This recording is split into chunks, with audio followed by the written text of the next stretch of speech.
All right, for non-wrestling, that means the person that doesn't primarily not known for being in the ring for 2017 No DQ Hall of Fame, Jim Johnston, of course, the composer of most WWE theme songs these days. Jim Cornette, the Prince of Polyester himself. Paul Heyman. Bobby the Brain Heenan. JR, Jim Ross, good old JR, excuse me, Jim Ross. And the most controversial man in wrestling, Eric Bischoff.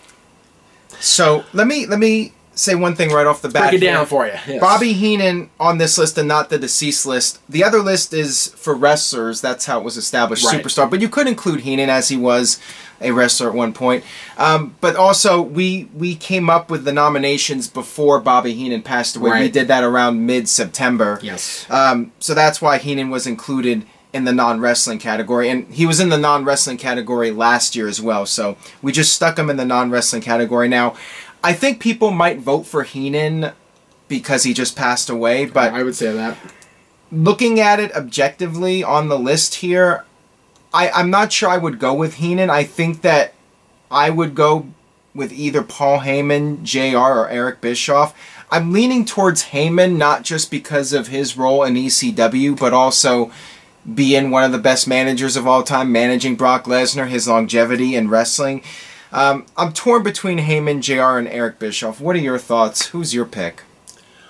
If this video had been filmed prior to Bobby Heenan's passing, I've always loved, we all love the Weasel on this channel. But I don't think he would have been up there with the guys you mentioned, Jim Ross, Eric Bischoff, Paul Heyman.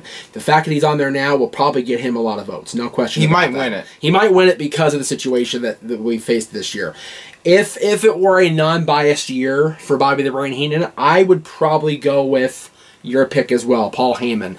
Only because, like you said, Paul Heyman has been one of those guys that you would never think would be a success. He's this scrawny little guy from Scarsdale, Arizona, or excuse me, Scarsdale, New York, who made it big. He is a manager in every territory. Every territory he worked in, he was a star. He's going to kick your ass for saying he was from Arizona. He is going to... I'm sorry. Paulie, I know Arizona's way too hot for you. I understand. That's fine. I get that. Scarsdale, New York. Excuse me. With all due respect to the people in Arizona. Yeah, exactly. Yeah, whatever.